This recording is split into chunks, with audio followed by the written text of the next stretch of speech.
Boker Tov, shalom à tous et à toutes, Bezat Hashem. On essaie de démarrer, Bezat Hashem, en espérant que tout le monde va bien. Il y a de la joie, de la bracha, de l'espoir, de la détermination, Bezat Hashem, Sruta Tzadik. On fait le cours pour la refoua de tous les malades, délivrance de tous ceux qui ont besoin. Bezat Hashem. Et à fois pour David Lombroso, Israël Ben Sarah, Chaya Badrachel, Jean-Hilaire Elan Guéma, David Didier Ben Abraham, Aligria Frecha Badrachel, Solange Bat Marcel Abitbol, Céline Rachel Badjanin Chana, Myriam Batsara, et Leilun Nishmat Mesaoud Ben Moshe Clara et Oshri Assoulin. Merci à vous tous d'être là, tous les fidèles, la yeshiva des cordonniers, assurez-nous.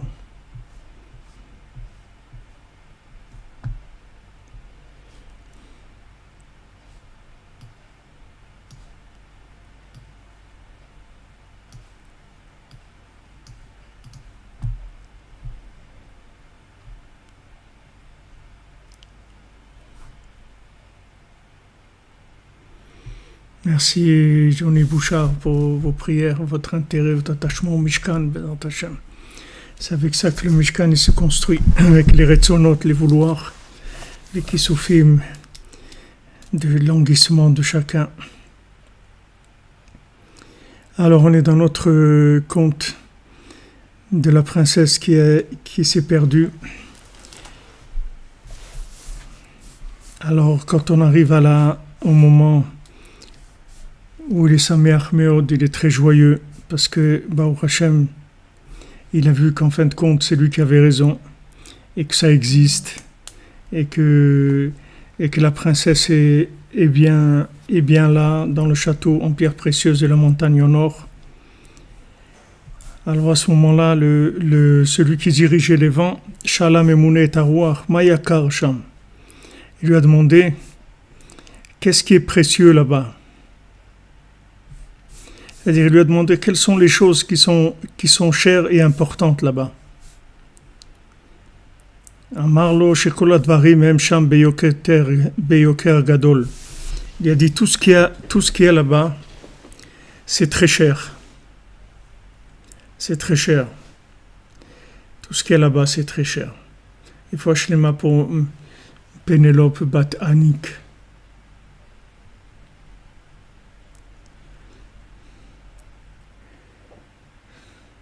Est-ce que c'est bon là la diffusion? Parce que j'ai l'impression qu'il y a un peu de... ça bug un petit peu.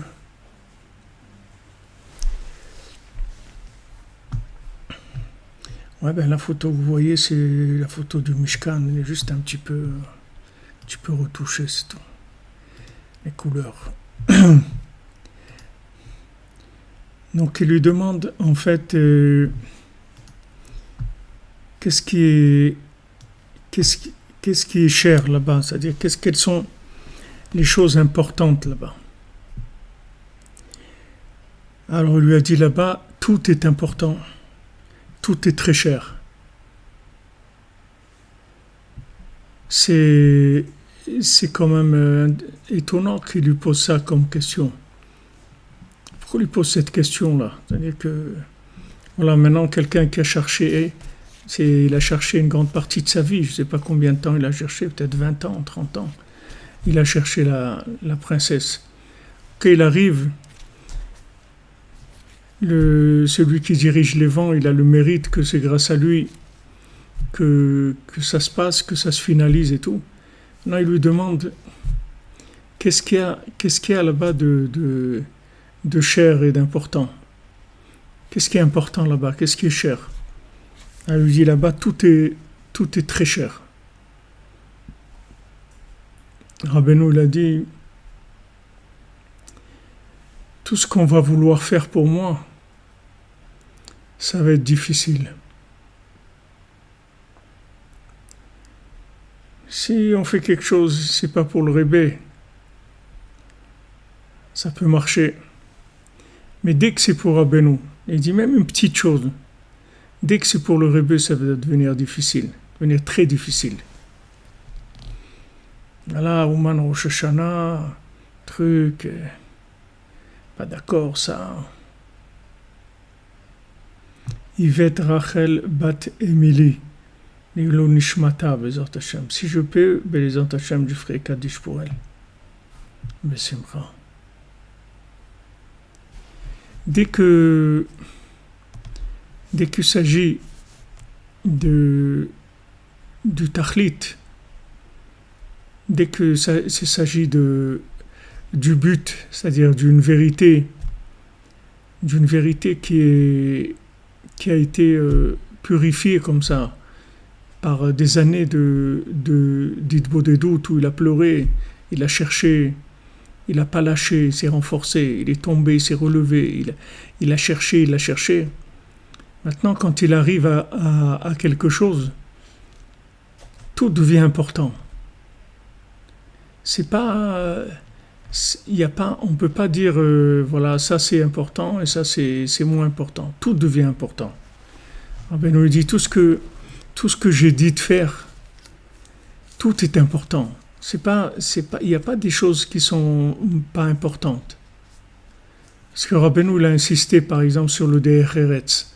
Rabbeinu l'a insisté sur le fait de se comporter avec du savoir-vivre, d'être correct avec les gens, d'être habillé propre, de ne pas avoir des habits déchirés, d'avoir des habits propres.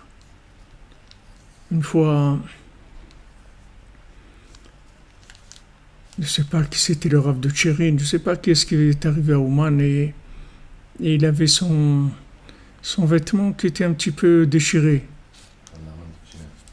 Hein? Rav Nachman Tutchener. Il avait son habit qui était un peu déchiré. Merci, Shimon. Et il a dit, je vais aller sur le Tzioun. Et après, je vais arranger le vêtement, je vais le coudre. Alors, je ne sais pas si c'est le Rav de Tchérin qui lui a dit, si tu n'écoutes pas Rabbeinu, qu'est-ce que tu vas faire sur le Tzioun? Rabbeinu ne veut pas qu'on les habille déchirés. Pourtant, tu ne vas pas comparer un habit déchiré avec le Tzioun. Aller sur le Tzioun, c'est quelque chose de très élevé.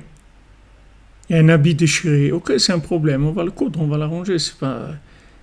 Et comme ils disent à Genève, il n'y a pas le feu au lac. D'accord? Et tu vois que non, en fait. C'est pas comme ça que ça marche. C'est-à-dire que du fait qu'il y a eu que les choses elles sont optimisées, qu'elles sont connectées, alors tout devient important. Il n'y a rien qui est pas important. Tout devient très important. C'est ça qu'il lui a demandé. Il a dit, qu'est-ce qu'il y a d'important là-bas? Il dit, tout est important là-bas. Tout. Tout est de la plus grande importance. C'est ça Donc maintenant, quand on avance, on se rapproche de Rabbeinu, il faut aller avec la tmimout, il faut aller avec la simplicité. Et il faut faire ce qu'il nous a dit de faire sans essayer de faire nous-mêmes des classifications de choses en pensant que ça c'est plus important, je vais faire ça mais je vais pas faire ça, etc. C'est-à-dire que tout ce que Rabbeinu l'a demandé de faire, ça devient important. Pourquoi ça devient important? Parce que c'est tous des éléments qui sont connectés. Donc le moindre petit élément, il devient très important. Tandis que si maintenant c'est pas connecté, c'est le contraire. Même quelque chose d'important, c'est pas important. Parce que c'est pas connecté. Mais quand c'est connecté, la moindre chose devient importante. La moindre chose, elle a une importance énorme. Ça veut dire que la moindre chose qu'on fait pour le tzaddik, c'est-à-dire parce que le tzaddik il a dit de faire, la moindre petite chose, elle a une importance capitale. La preuve, c'est que c'est difficile. C'est difficile. Va faire quelque chose d'autre, va faire Tu veux faire une yeshiva normale, pas une yeshiva de cordonnier, tu vas avoir des donateurs, tu vas faire avec du marbre, avec des trucs, tu vas faire des trucs grandioses et tout, il n'y a pas de problème. Tu vas vouloir faire pour Rabbeinu, ça a commencé les problèmes. Il va falloir des cordonniers qui se serrent et chacun y donne 1 euro, 5 euros, 50 euros, 100 euros. Et c'est des efforts qu'ils font pour arriver à... Alors qu'il y a des yeshivot, ils ont des donateurs 2 millions d'euros, 3 millions d'euros, 1 million d'euros. Mais ça, dans les yeshivas des cordonniers, où sont ces gens-là? C'est pas qu'il n'y en a pas, c'est que ça devient... C'est une affaire tellement importante que même les donateurs, ils vont pas... C'est pas tout le monde qui aura le mérite de donner pour Rabbeinu. Il me l'a dit une fois un donateur, quelqu'un qui donne beaucoup, pas à nous, mais à d'autres endroits. Et on parlait, c'est un Français, on se connaît depuis longtemps, j'ai une 30aine d'années. Et il me disait, et vous savez, frère, je vois que la tzedaka de Breslev, c'est très très difficile, je le vois. Je donne, il a des trucs énormes, c'est-à-dire il entretient des trucs énormes, des yeshivot, des maisons d'orphelinat, des trucs, il a des budgets énormes. Mais dès qu'il arrive à Breslev, ça bloque, ça bug, il n'arrive pas. Il donne pas, il peut pas. Il n'arrive pas. Il le voit. Parce que si le Rebbe, il prend de toi quelque chose, c'est pas n'importe quoi. Bon, c'est bien, tu as fait une mitzvah, c'est-à-dire tout de suite ça monte dans un niveau, c'est transcendé dans un niveau énorme. Donc ça devient difficile. Chaque chose, elle devient difficile. La tzedaka pour le tzaddik, c'est difficile. La Edvodedut, c'est difficile. D'aller au man, c'est difficile. De faire tikkun haklali, qu'est-ce que c'est tikkun haklali? C'est pas grand-chose.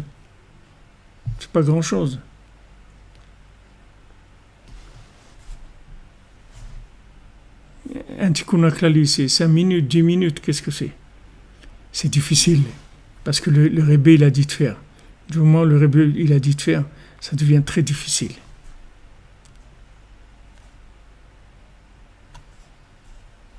Merci, Boucha, Johnny. J'aime vous bénir, c'est vrai. On n'est pas Bill Gates, mais on a un cœur, au Hachem, assurez-nous. C'est comme ça, c'est-à-dire que maintenant tu vas vouloir faire quelque chose. Tu vas dire à quelqu'un, tu vas faire du business à Moscou, ou tu vas aller vendre des diamants ou des trucs et tout, il n'y a pas de problème. Vas-y, tu auras la bénédiction, le sourire, tout. Tu dis que tu vas aller à Ouman, c'est autre chose complètement. C'est vu de travers. Dis tu vas aller pèleriner les tzadikim au Maroc, truc, va te dire waouh, extraordinaire et tout. Dis tu vas aller en Ukraine, ça va commencer à grincer. Ça va, c'est pas... Parce que tout devient extrêmement important. Pourquoi? Parce que c'est attaché au tzaddik, ça prend une dimension complètement différente. Alors ça, on le voit avec Paro, quand Paro dit à Yosef lui-même de s'occuper de gérer l'histoire des 7 années d'abondance et 7 années de famine, parce qu'il a pris conscience que du moment où c'est un homme connecté à un tel niveau que Hachem lui a fait savoir ces choses-là, donc il lui a dit, il n'y a pas un chacham et un avon comme toi, il n'y a pas un homme sage, quelqu'un qui a la bina comme toi. Il s'est rendu compte de ça, il s'est rendu compte de la dimension de Yosef. Le conseil de Yosef, c'est un conseil, c'est-à-dire c'est le conseil lui-même. Si tu le sépares de Yosef, tu prends le conseil seulement de gérer 7 années d'abondance et 7 années de famine, ça va, c'est pas quelque chose c'est pas quelque chose de surdimensionnel, c'est pas quelque chose c'est pas du roi HaKodesh, je veux dire, même un jeune homme ou une jeune fille ou quelqu'un qui a un tout petit peu il va te dire, quel est le problème? Il va y avoir 7 années d'abondance, vous allez économiser. Et comme ça, après, vous passerez les 7 années de famine, vous n'aurez pas de problème. C'est pas le conseil, il n'est pas génial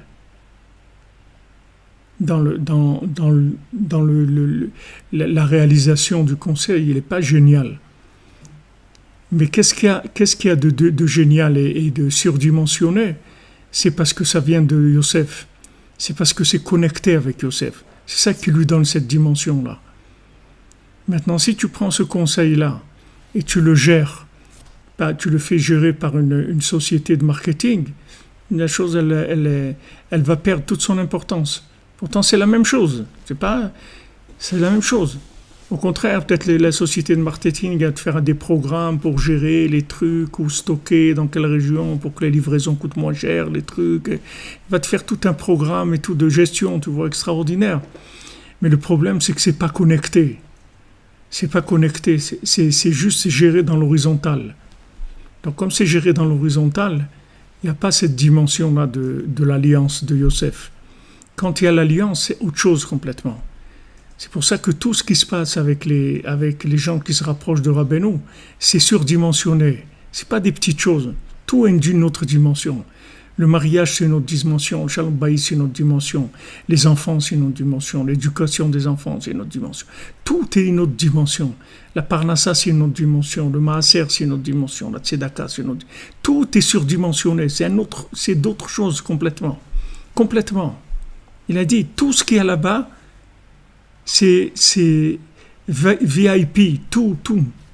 Tout, c'est des dossiers qui sont des dossiers de niveau top secret, très très élevé. Tout. Uniquement parce que c'est un rapport avec le tzaddik. Alors que maintenant, si c'était quelque chose qui était, si tu veux, banal, qui était fait dans l'horizontal, il n'y a pas... C'est pas du tout la même chose. Il y a un Breslever qui plusieurs années, ils n'avaient pas d'enfants. Plusieurs années, il n'avait pas d'enfants. Une fois, il était chez le tzaddik, le Rav de Tchernobyl, parce qu'il était en famille avec lui, par sa belle-sœur, ils étaient en famille. Alors, son beau-frère, il a demandé au Rebbe de Tchernobyl, c'était un grand tzaddik, il a demandé, faites-lui une bracha, il n'a pas d'enfant. Alors, le Breslever, il a dit, non, moi, je suis désolé, je ne veux pas une bracha de vous. Moi, la bracha, je veux de mon Rav, de Rabbi Nachman, c'est tout. Si j'ai un enfant, je veux que ça vienne de la bénédiction de Rabbi Nachman. Pas de votre bénédiction, excusez-moi et tout. Alors le Rabbi, il a dit ça s'appelle Emunat Rachamim. Ça s'appelle la foi dans le Rav, dans le tzaddik. Ça, c'est de la foi dans le tzaddik. Mais en fait, pourquoi? Les gens ils disent, mais voilà, il y a un grand Rav, va prendre des brachot, Non, je veux pas des brachot. Moi, j'ai des brachot de Yosef, c'est tout. Moi, j'ai des brachot du tzaddik, c'est tout. Mais attends, qu'est-ce que tu veux? Tu vas voir un enfant? Oui. Tu n'as pas d'enfant, tu vas voir un enfant. Qu'est-ce que ça te change que c'est celui-là qui t'a fait la bénédiction ou l'autre? Non, c'est pas ça. Moi, si j'ai un enfant, je veux que ce soit la bénédiction de Rabbi Nachman, c'est tout, pas de quelqu'un d'autre. Pourquoi? Parce que là-bas, tout est surdimensionné. C'est pas stam avoir un enfant. Il y a des gens, ils ont un enfant avec la bracha de quelqu'un. Il y a des gens, ils ont un enfant sans bracha de personne. Il y a des gens, il y a toutes sortes de choses dans le monde. Mais il y a des valeurs. Il y a des valeurs. Il y a un quota de valeur de la chose. Plus tu t'approches de émettre la mytho, plus tu t'approches de la source de la chose, et plus elle prend une valeur. Elle prend une valeur énorme. Parce que elle est connectée à un niveau très très élevé. Et donc ça fait des tikkunim dans le monde, ça a d'autres proportions complètement. Complètement d'autres proportions. C'est pas du tout comme... Alors bien sûr, c'est gênant, il y a beaucoup de gens qui vont dire « Ouais, bon, mais tout est bien, tout le monde est gentil, qu'est-ce qu'il y a, mais quand même, c'est un grand rave, s'il fait une bénédiction, pourquoi pas, j'ai des problèmes de ci, de ça, de Shalom Parnassa, truc, j'ai pas d'enfant, j'ai pas de maison, j'ai besoin de bracha. Qu'est-ce que ça change que je vais prendre?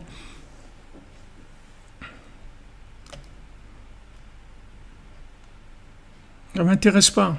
Mais comment ça t'intéresse pas? T'as un problème, ok? Maintenant, voilà, tu vas aller chez un rave, il va te faire une bénédiction, tu vas résoudre le problème. Mais je veux pas résoudre le problème pour résoudre le problème. Je veux que le problème, quand il soit résolu, ça soit une véritable réussite. C'est pas une réussite de la chose à son niveau le plus simple, le plus extérieur. Je veux que la chose, elle fasse partie d'une dimension. Une dimension. Pourquoi maintenant, les Havdil, dans le monde, tu prends un petit dessin sur une feuille de papier, signé Picasso, ok? Et pourquoi le dessin de mon fils qui revient de l'école, il n'a pas la même valeur que... Pourquoi ce dessin de Picasso, il va valoir, je sais pas, 100 000 euros, et le dessin de mon fils qui revient de l'école, je ne peux pas le vendre à ce prix-là. Il a beaucoup de valeur parce que c'est mon fils et c'est extraordinaire, mais je ne peux pas le vendre. Et le même dessin qu'il a fait Picasso, il ne le signe pas. Pourquoi il n'a pas la même valeur? Pourquoi s'il le signe, il vaut 100 000 euros, s'il ne le signe pas, il vaut 1 000 euros? Pourquoi? Le même dessin. C'est le dessin que tu achètes ou c'est la signature? Tu vois que c'est la signature que tu achètes. Le dessin, c'est juste une petite manifestation de la signature. C'est une petite manifestation du bonhomme que tu achètes, le dessin. Mais ce que tu payes, c'est le bonhomme. C'est la grandeur du bonhomme. C'est ça que tu payes. Ça, tout le monde est d'accord là-dessus. Si tu viens, tu dis voilà, j'ai un Picasso et tout, mais juste l'endroit de la signature, on l'a coupé, on n'a pas fait attention, on a donné un coup de ciseau, on l'a enlevé et on ne sait plus où c'est. Ben, tu vas voir tout de suite que le prix il va chuter tout de suite maintenant. Mais je te promets, le tableau il est impeccable, tu vas te rendre compte de rien. C'est-à-dire tu ne vas pas voir qu'il n'y a pas la signature, c'est fini. Et sortez-le du musée, sortez-le de la bourse, sortez-le. Mais pourquoi? Tu sais pourquoi? Parce que en fait, cette chose-là, ce tableau-là, en fait, c'est une connexion à Picasso. C'est pas un tableau. Parce que ce tableau-là, dessiné par quelqu'un d'autre, il n'a pas du tout cette valeur. Alors qu'au point de vue tableau, peut-être qu'il peut être mieux même. Au point de vue qualité du dessin, ou j'en sais rien, moi je ne me connais pas dans la peinture, mais au point de vue, beauté du tableau et tout, peut-être quelqu'un d'autre va faire un tableau qui va être plus beau que celui-là. Mais celui-là, c'est un Picasso, tu comprends? Donc tu vois que ça existe dans le monde, ce principe-là. On vit avec ça tous les jours. D'accord? Quand tu achètes un truc, une marque de voiture, tu achètes une Ferrari, ou tu achètes un truc, tu achètes une marque. Ok, la voiture, c'est une voiture, mais tu as acheté la marque. Quand tu dis à quelqu'un, il a une Ferrari, tu dis pas il a une voiture. Tu dis il a une Ferrari, tu parles même pas de la voiture. Il dit il a une Ferrari, c'est-à-dire que c'est voilà la référence. C'est ça que j'achète. C'est ça que je paye. C'est pour ça que ça coûte cher. Et aussi, ils vont faire des voitures qui vont être aussi des voitures normalement de qualité ou des trucs. Mais ce que tu payes, c'est le nom que tu payes. C'est-à-dire ce que tu payes, c'est le fait que ça représente la personne. Alors ça, c'est la même chose. Ça, c'est exactement le même principe.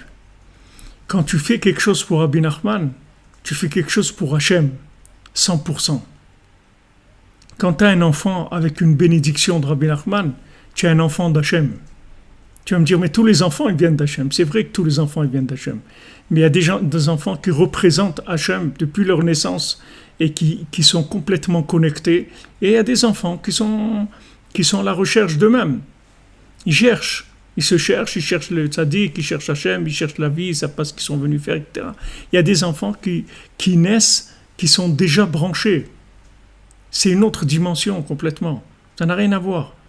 Alors ça, c'est valable pour chaque chose qu'on fait. Chaque chose, la moindre petite chose qu'on fait. Quand on fait par rapport au tzaddik, qu'on le fait parce que le tzaddik il a dit de le faire, comme je vous l'ai dit plusieurs fois, quand vous faites quelque chose que Rabbeinu il a dit de faire, vous faites Hitbodedut ou le Tikkun HaKlali ou ce que vous faites, faites-le parce que Rabbeinu il a dit de le faire. Et ça c'est extrêmement important. Comme il a dit Rav Nachman Tutchiner à Rav Ben Rav Nachman, il dit on ne fait pas Hitbodedut parce que c'est quelque chose de bien. On fait Hitbodedut parce que le Rebbe il a dit de le faire, c'est tout. Ça, c'est la raison principale pour qu'on fait la Hitbodedut. Maintenant, après que c'est quelque chose de bien, c'est sûr, le Rebbe, il a dit de faire que des choses de bien. Il ne va pas nous faire des choses pas bien. Mais c'est pas parce que c'est bien que je le fais. C'est pas ça mon critère. C'est-à-dire, c'est pas ça ma motivation quand je vais le faire. Ma motivation quand je vais le faire, c'est parce que c'est le Rebbe qui l'a dit de le faire. Et donc, quand je fais, c'est quelque chose qui est Beit Kashrut, c'est lié avec le tzaddik. Donc c'est lié avec Hachem. C'est autre chose, c'est une autre dimension. Pourquoi on dit que celui qui est Metzuvé VOC, il est plus grand que Enome Metzuvé VOC? Pourquoi on dit que quand Hachem il te donne l'ordre de faire une mitzvah, c'est plus grand que si tu l'as fait pas en freelance, de par toi-même, si Hachem il t'a pas dit de le faire? Pourquoi si Hachem il te dit de le faire, c'est plus grand que si tu le fais de par toi-même? Parce que tu pourrais dire de le faire de par toi-même, c'est une initiative personnelle, c'est quelque chose tu l'as fait de toi-même, avec ta propre inspiration, etc. Donc ça a l'air beau, ça a l'air très artistique, mais tu vois que non. Comme Hachem il a dit à Shaoul, il a dit c'est très mignon que tu m'as fait des corbanotes, tu m'as amené des sacrifices, tous ces animaux et tout. C'est très mignon, je te remercie, c'est magnifique, mais c'est pas ça que je te demandais. Moi, ce que je veux, c'est qu'on m'écoute. C'est pas qu'on fasse des choses parce qu'on pense qu'elles sont bien. Et même si elles sont bien, c'est vrai qu'elles sont bien. Qu'est-ce que tu as fait de mal? Qu'est-ce que tu as fait de mal? En fait, tu as pris toutes ces bêtes-là et tu en as fait des sacrifices pour Hachem. Donc, qu'est-ce que tu n'as rien fait de mal? Apparemment. Pourquoi on t'en veut? Pourquoi tu perds le pouvoir? Parce que tu t'es pas soumis. Hachem, il t'a dit, il faut tuer les animaux. Il t'a pas dit de faire des sacrifices. Il t'a dit, Alors Hachem lui dit, moi, je suis pas chafetz. Moi, ce que je cherche, c'est pas tes mitzvot. Moi, ce que je cherche, c'est que tu m'écoutes. C'est ça que je cherche. Parce que quand tu fais quelque chose, parce que tu écoutes Hachem, c'est autre chose que quand tu fais quelque chose parce que tu aimes, ou parce que tu as envie, ou parce que ça te plaît, ou tout ce que tu veux. Tu peux aussi aimer personnellement ce que tu fais. Tu peux avoir envie de faire la chose, tu peux, de par toi-même, ça veut dire ça peut te plaire, tu peux faire une mitzvah aussi parce que ça te plaît. D'ailleurs, c'est une discussion dans les Chazal. Est-ce que maintenant, des mitzvot, on peut tirer un plaisir de faire une mitzvah ou pas? Je ne parle pas de la joie de faire la mitzvah. La joie de faire la mitzvah, c'est la joie d'avoir pu accomplir la parole d'Hachem. Mais je peux avoir un plaisir de faire une mitzvah. Par exemple, quelqu'un, il est dans la soukha. Il kiffe, ok? Pourquoi Hachem, il a dit de faire la soukha au début de l'automne? Alors que la soukha, c'est à l'époque de Pessah. La soukha. C'est-à-dire, normalement, on ne fait pas les choses dans la Torah décalées. On ne fait pas Hanouka, le nes de Hanouka. On le fait à la période de Hanouka. On ne fait pas le nes de Hanouka au mois de Tammuz, en été. Pourquoi? Chaque chose, elle va avec un temps. Tu vois que la mitzvah Tzuka, Dafka Hashem, il la décale de 6 mois. Pourquoi? Parce qu'il ne veut pas que tu fasses ça pour kiffer. C'est uniquement pour ça. Le terme des Chazal, il y a des raisons, dans le secret, il y a d'autres raisons, mais au niveau simple, tu dis c'est parce que si maintenant quelqu'un, il fait une maison, un cabanon sous les branches, Un cabanon sous les branches, on va kiffer le dimanche avec les amis. Un cabanon sous les branches, on est beaucoup mieux. Là, on est bien, on kiffe. On prend une petite anisette avec les amis et tout. C'est super, qu'est-ce qu'il y a? Hachem, il veut pas que ça soit vu comme ça. Donc Hachem, il l'a décalé. Il l'a mis dans une période où il commence à faire froid. Bon, Hachem, en Eretz, il n'y a pas tellement ce problème-là. Mais en dehors d'Eretz Israël, les gens, ils savent très bien qu'est-ce que c'est dur, la mitzvah Tsouka, parce que ça tombe vraiment... Si c'était 2 mois avant, ça aurait été complètement différent. C'était un vrai kiff de la faire. Et là, c'est la pluie, le froid, truc et tout. C'est difficile de la faire. Et uniquement, Hachem, il l'a décalé de 6 mois. Et même, il va arriver à des moments où tu ne vas pas pouvoir faire la mitzvah à cause de ça. Il y a des gens... Pendant Sukkot, ils n'arrivent pas à dormir dans la soukha, il fait trop froid. Alors que dormir dans la soukha, c'est le principal de la mitzvah de soukha, c'est de dormir dans la soukha. Manger dans la soukha, ils n'arrivent pas, il pleut, il commence son repas, tac, il pleut, il rentre chez lui. Donc regarde, Hachem, dans la réalité pratique de ce monde, il peut t'amener à la limite de la réussite de la chose. C'est-à-dire que tu peux même ne pas arriver à faire la chose comme il faut, ou ne pas la faire du tout. Tu peux passer plusieurs jours de Sukkot, tu ne peux pas manger dans la Soukha, pas dormir dans la Soukha.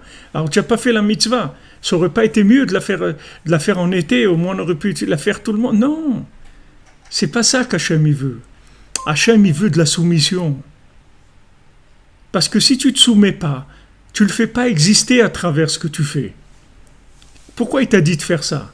C'est pour que tu le fasses exister. Tout ce qu'Hachem il a été, il a créé pour son honneur. C'est pas parce que lui cherche l'honneur, c'est que ta réussite à toi, c'est de l'honorer. Et ton passage sur terre, il est fait pour que tu honores Hachem. Tu es là pour honorer Hachem. Et plus tu vas honorer Hachem, et plus tu auras une connaissance d'Hachem, et plus tu auras des plaisirs qui sont infinis dans l'autre monde. Mais Hachem, il veut être présent dans ce que tu fais. Et il veut que ça soit la raison principale de ton action, de ta vie, de ton action. Et donc ça, il faut que ça apparaisse dans ce que tu fais. Donc c'est pour ça qu'il dit là-bas, tout est cher, tout a une valeur énorme. Pourquoi? Parce que c'est dans le château en pierre précieuse, dans la montagne en or. C'est autre chose. C'est une autre dimension, complètement. Donc Hachem, il est prêt à ce que tu fasses la mitzvah à moitié, ou au quart, ou que tu la fasses pas du tout. Ok, pas de problème. Les conditions ne permettent pas. Elles permettent pas, c'est tout. Mais dans sa généralité, la mitzvah Tsouka, tu l'as fait pour Hachem. Ah, maintenant, il pleut, tu peux pas? Ok, tu peux pas. Mais je préfère que tu puisses pas quand tu veux le faire pour Hachem, plutôt que tu puisses bien la faire, mais c'est pas pour Hachem. Il y a 80% de kiff dedans, donc ça l'intéresse pas. Mais voilà, j'ai fait tout, mais c'est pas que tu l'as fait. Je veux la valeur de ce que tu es en train de faire. Quelle est la valeur de ce que tu es en train de faire? Donc de là, tu peux déduire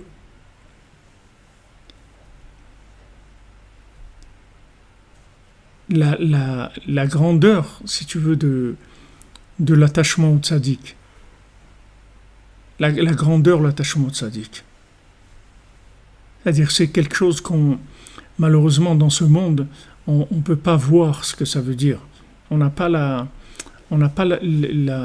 Ça sort pas, c'est-à-dire, on ne voit pas ce que ça veut dire. Très peu, des fois on peut voir, mais c'est très peu. Mais dans l'autre monde, tu vas voir quelle est la différence de la moindre action que tu as pu faire en tant que quelqu'un qui se dit Breslev, et la même action, quelqu'un qui est pas attaché à Rabbi Nachman. Tu verras la différence. Tu verras la différence. Dans ce monde, tu ne peux pas voir. Très difficile de voir. Pourquoi? Parce que c'est Vayaminu Bashem Moshe Avdo. Ils ont eu la émouna dans Hachem et dans Moshe son serviteur. Hachem, il est dit, voilà, tu leur dis ça. Donc Hachem, il dit à Moshe, et que Moshe nous disent, Vaïdaber Hachem el Moshe les morts. Hachem, il parle à Moshe, il dit, dis-leur, je veux que ce soit toi qui leur dise.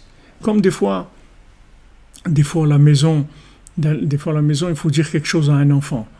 Alors la maman, elle dit au père, dis-lui toi de faire cette chose-là. Pourquoi elle lui dit, dis-lui toi de faire cette chose-là? Elle peut aussi lui dire. Non, elle veut que ça vienne du père, parce que ça va prendre une autre dimension. Le même ordre, s'il est donné par le père, c'est une autre dimension. Donc quand ça vient du tzaddik, tout ce qui est attaché avec le tzaddik, ça change complètement de proportion. C'est autre chose complètement. Et c'est là où il va y avoir toutes les difficultés, toutes les attaques, tout ça. Pourquoi lui, il a tellement souffert là, jusqu'à qu'il a trouvé là-bas. C'est sûr que si au lieu de chercher la montagne en or, il avait cherché le Club Med, il aurait trouvé beaucoup plus rapidement. Beaucoup plus rapidement, il aurait trouvé. Mais le fait qu'il a cherché, ça a été dur, ça lui a pris des dizaines d'années de sa vie. Et quand il est arrivé là-bas, il est arrivé dans une dimension où tout a une valeur incroyable. Tout a des connexions, des conséquences, des choses incroyables. Incroyables. Voilà, les gens ils se lèvent, là, yeshiva des cordonniers, les gens ils se lèvent la nuit à Chatzot, ils voient pas qu'est-ce qu'ils sont en train de faire. Mais c'est des choses qui influencent sur le monde entier. Ça influence tout l'univers, tout le monde entier. Ce monde, l'autre, les tzadikim, ils sont là, en train d'écouter chacun, toute celle qui se lève, il regarde, il utilise, tout ce qu'on fait, c'est utiliser, c'est dispatcher pour amener des délivrances dans le monde, pour aider le monde et tout. Mais nous, on voit rien, nous, on fait les choses simples. Mais on le fait, parce que c'est le Rebbe qui nous a dit de faire, c'est tout. Donc quand tu vis dans cette conscience-là, parce que de toute façon c'est comme ça, mais quand tu vis dans cette conscience-là, tu vas voir que automatiquement le mal il va disparaître. Le Yitzhara, petit à petit il va te quitter, parce que si tu veux, quand tu prends conscience que la moindre petite action que tu fais, elle a une dimension extraordinaire. Cette conscience de la valeur du bien, elle va faire complètement déprécier le mal. Le mal, il va disparaître à tes yeux. Tu ne vas plus apprécier le mal. Tout le problème, pourquoi il y a un Yetzirah, c'est parce que quand quelqu'un il fait du bien et il fait du mal, il croit que c'est la même chose. C'est-à-dire, c'est pas que c'est la même chose, mais ça a les mêmes critères chez lui. C'est-à-dire, il ne sait pas que il sait pas il pense que maintenant s'il a fait une chose qui est pas bien, alors il va s'angoisser parce qu'il a fait quelque chose de pas bien. Et quand il a fait quelque chose de bien, il va dire bon, ça va, j'ai fait quelque chose de bien, c'est bien. Mais c'est tout, sans plus. Mais si maintenant la petite chose qu'il a faite de bien, elle est surdimensionnée, c'est-à-dire il sait qu'il a fait quelque chose d'extraordinaire. Quand Rabbeinu dit voilà, tu viens au Man, Rabbeinu dit, chaque geste que tu fais, chaque chose que tu fais, ça crée des anges positifs, des anges de miséricorde. Chaque geste. Alors, ils lui ont demandé, et quand on monte dans la calèche pour aller, oui, aussi. Quand on prépare la valise, aussi. Chaque chose tu mets dans la valise, chaque truc. Tu portes la valise, tu l'as levée de là, tu l'as mise dans le bus, tu l'as mise dans le taxi. Tu t'es approché là, tu as sorti ton passeport, tu as payé ça, ne parlons pas de l'argent que tu payes pour aller à Oman et tout. Mais la moindre de choses que tu vas faire, elle va être complètement optimisée. Fais la même chose pour un autre but, ça ne va pas faire le même effet. Mais l'action elle-même, c'est la même. Le gars, il a fait sa valise et trucs et tout. L'action, c'est la même. Il a rien fait de différent. Mais le fait que maintenant, ça a un but d'aller chez le tzaddik, ça monte chaque chose dans des proportions énormes. Et ça, c'est un sod de la connexion, c'est un secret de la connexion. Ça, c'est une des dizaines de clés messianiques que Rabbeinu nous donne. Parce que nous, on entend ça nous fait bouger un petit peu. Mais sache que s'il y a 2 siècles, les gens, ils entendaient, les élèves du Baal Shem Tov, ils avaient entendu quelque chose comme ça, ils seraient envolés complètement. Parce que eux, ils avaient une conscience de ce que ça voulait dire les choses. Nous, bon, Hachem, ça nous donne un petit peu un peu d'espoir, un peu de joie, un peu d'entrain, etc. pour faire des choses par rapport à ce que le tzaddik il nous a dit de faire. Mais ce sont des tikkunim énormes. Alors Rabbeinu il te dit, voilà, tu viens au Man, chaque chose que tu fais, chaque chose, il dit, je ne vous parle pas de l'argent, l'argent c'est énorme. Quand quelqu'un il paye le billet pour... La première fois qu'on a été à Ouman avec le Rav Besançon, chez Rie, chez Fouachlema, Israël Yitzhak Ben Fortuné, première fois qu'on était à Ouman en 1979, ça nous coûtait, je sais pas, à l'époque, en 1979, disons il y a 41 ans, 15 000 francs, quelque chose comme ça. Prends il y a 41 ans 15 000 francs. Ça fait 40 ans après, ça fait combien? La valeur par rapport à aujourd'hui. C'est 15 000 francs. Les choses, disons que ça double en 20 ans, d'accord? Alors, en 40 ans, ça a doublé 2 fois. Donc 15 000 francs, 20 ans après, ça fait 30 000 francs, 20 ans après, ça fait 60 000 francs. Donc, 60 000 francs, ça fait quoi en euros? Je ne sais pas combien. Ça, c'est un franc, c'est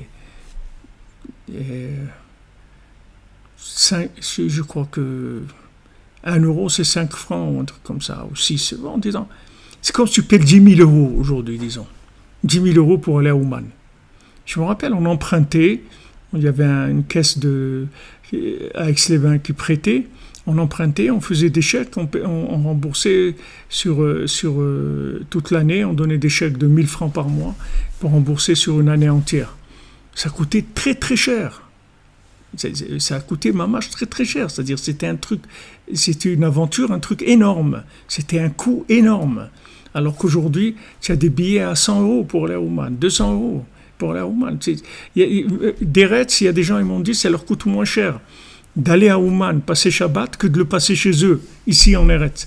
Ils dépensent plus ici que quand ils vont à Ouman avec le billet d'avion et l'hôtel et tout, ça leur coûte moins cher que quand ils sont chez eux.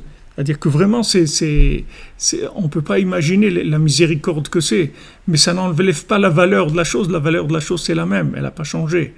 Donc chaque chose qu'on fait pour Rabbeinu, ça prend une dimension énorme.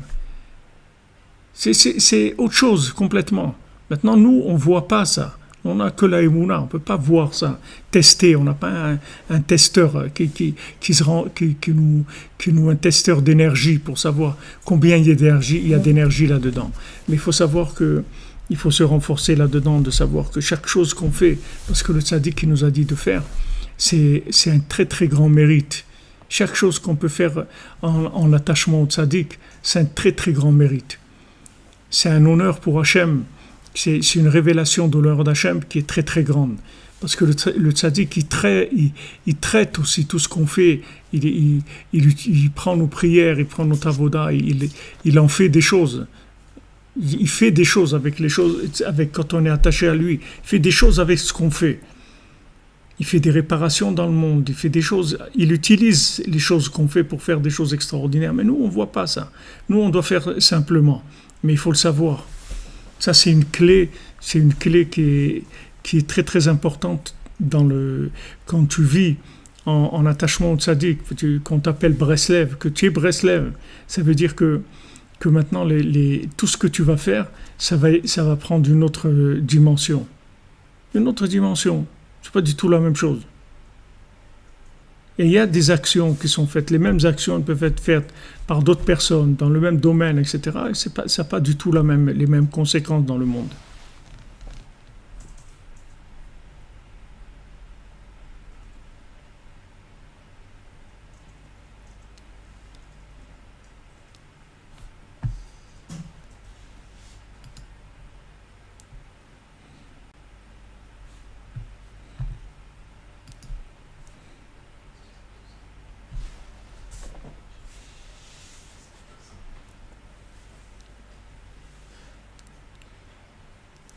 Mais Hachem, il y a Rabbeinu l'arrange que les billets pour Rosh Hashanah, ils sont abordables. C'est pas ça le problème. C'est pas le prix du billet le problème.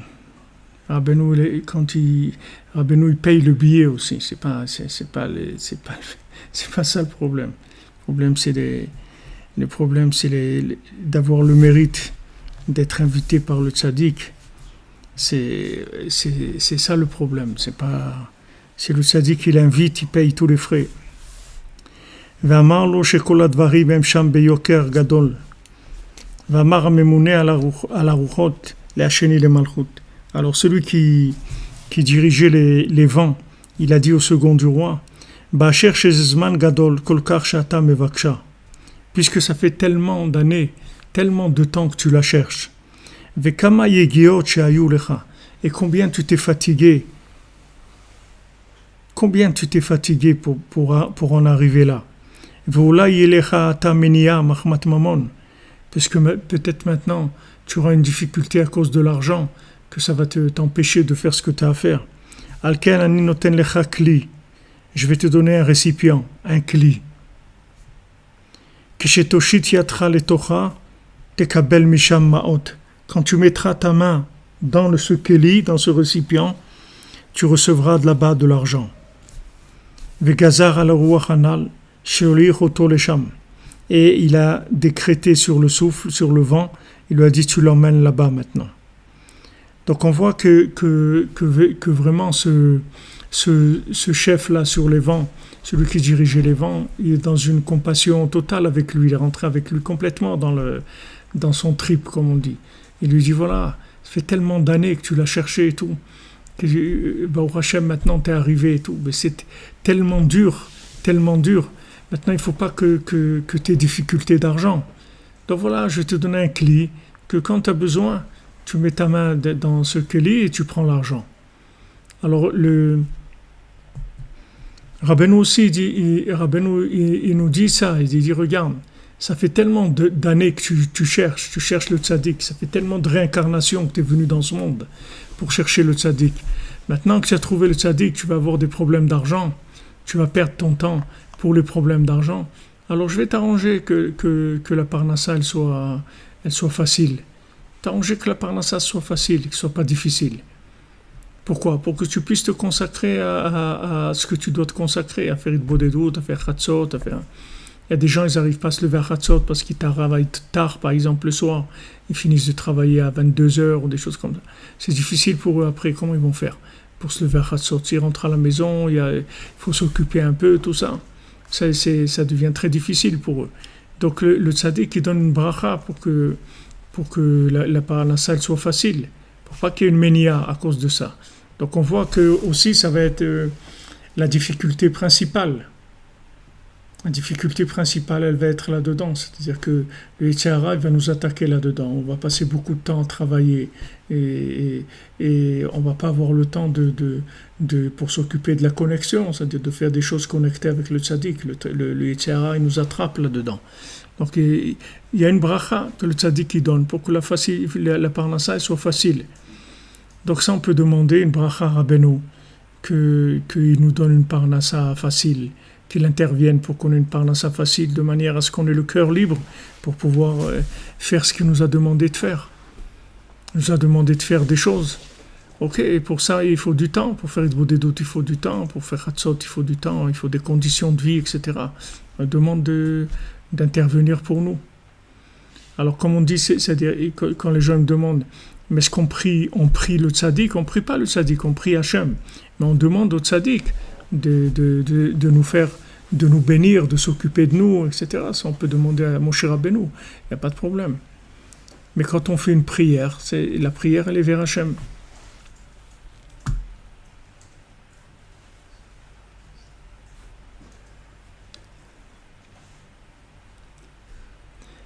David Serrero, qu'est-ce qui est trop dur?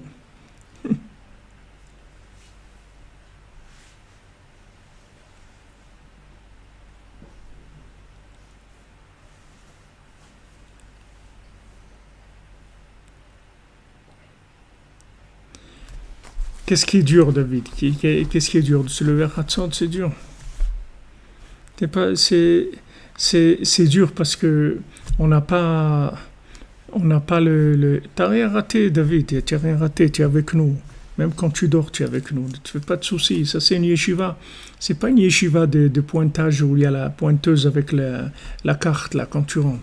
Ça, c'est une yeshiva avec le cœur. Quand tu t'es branché, ça y est. C'est après, tu es là, que tu sois réveillé ou pas. Il y a pas de problème.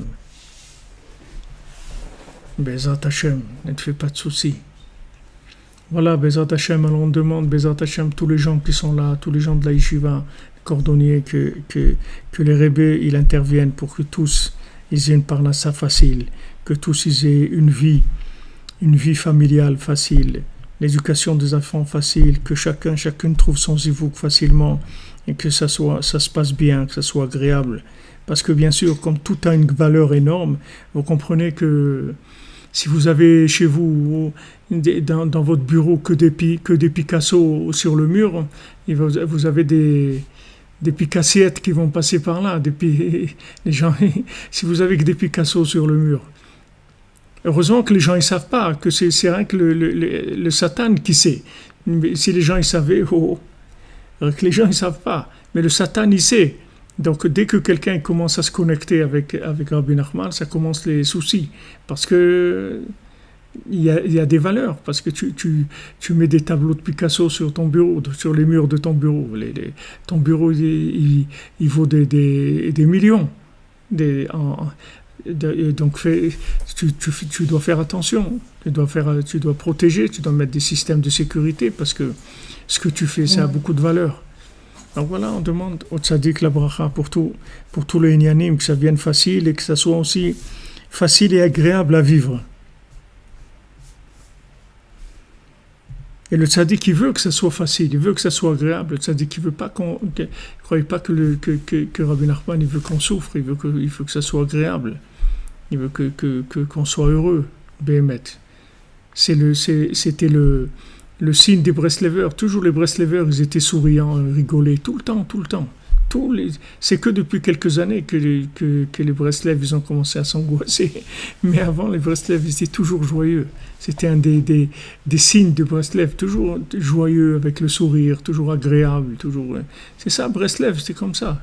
C'est pas des trucs des gens qui sont vinaigrés comme ça. C'est pas ça. C'est pas ça, Breslev. Amen, merci. Merci pour avoir madame Marit. Alors il dit voilà, tellement tu t'es fatigué et tout, et maintenant tu vas pas encore avoir des difficultés de parnassa. Donc voilà, je te donne un récipient, un keli. On dit une pochette et tout, mais le mot qui est écrit ici, c'est keli. Keli, ça veut dire c'est un récipient, c'est tout. Chaque fois que tu as besoin, tu mets ta main là-dedans et tu vas recevoir. Et il a dit maintenant au vent, tu l'emmènes là-bas. Et il est venu le vent de tempête, il l'a emmené là-bas. Et il l'a amené jusqu'à la porte. Et là-bas, il y avait des soldats qui ne l'ont pas laissé rentrer en ville. Il a mis sa main dans le récipient. Il a pris de l'argent, il leur a donné des pots de vin. Il est rentré dans la ville. Pour ça, il y a tellement de pots de vin en Ukraine et tout. Ça marche tellement avec les pots de vin. Là, il faut donner ici aux chauffeurs de bus. Avant, encore maintenant, c'est assez cool. Mais nous, quand on allait avant, il y a 35 ans et tout, il n'y avait pas le bus au milieu de la route entre Kiev et truc. Il t'arrêtait. Et il disait, voilà, je ne peux plus continuer et tout. Qu'est-ce qu'il y a? Il ne peut pas, des trucs. Il commençait doucement à raconter des histoires et tout. Mais en fait, il fallait faire la quête que chacun il donne $2 ou $3 dans le bus. Sinon, il ne continuait pas, il te laisse sur la route. Il s'en va, c'est tout, il te laisse, il s'en va. C'était comme ça, il fallait tout avec des pots de vin. Sans arrêt, c'était comme ça. Vaïta Irnaha. Et c'était une belle ville. Valach el agvir vesachar lo mezonot. Et il a été chez là-bas un gvir, c'est-à-dire un des riches de la ville, et il a loué maisonnante. Ça veut dire que c'est comme un hôtel, c'est-à-dire comme des hôtels particuliers, c'est-à-dire c'est des hôtels mais chez des particuliers, c'est-à-dire c'était comme ça la formule. Ki tzarich lishahot sham, parce qu'il faut rester là-bas. Ki tzarich lesum sechel vechokma leotzia, parce que il faut du sechel et de la chokma pour la sortir. Il faut de l'intelligence, de la sagesse pour pouvoir la sortir. Et comment il l'a sorti, Rabbeinu ne l'a pas raconté, ou Basof Otsia, mais à la fin il l'a fait sortir. Voilà les amis, pour le pour le compte lui-même. Et après, on va commencer les explications qu'il y a sur le compte Bezrat Hashem. Et ça aussi, on va peut-être reprendre encore un petit peu demain sur juste la fin, parce que là, j'étais un petit peu vite. Peut-être on reprendra un petit peu sur la fin et après on commence les explications. Et les explications, je ne sais pas en quantité combien il va y avoir, mais c'est possible qu'il y en ait pas mal. C'est-à-dire que ça nous prenne pas mal de temps.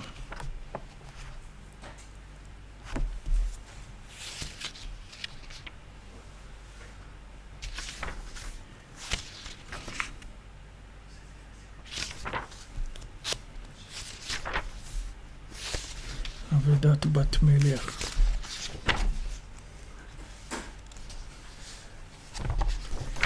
Bezrat Hashem. Alors, demain, soit on reprend un petit peu les quelques lignes de la fin, soit on commence les explications, Bezrat Hashem.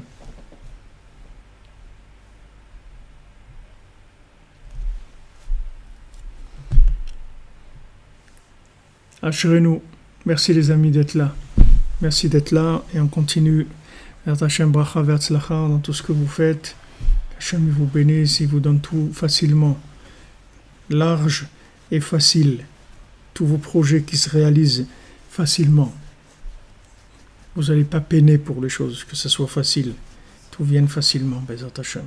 Par le mérite du tzaddik, il intervienne pour nous tous, Bezrat Hashem. Merci les amis, merci tous les cordonniers, merci la cordonnerie en avance. Une bonne journée.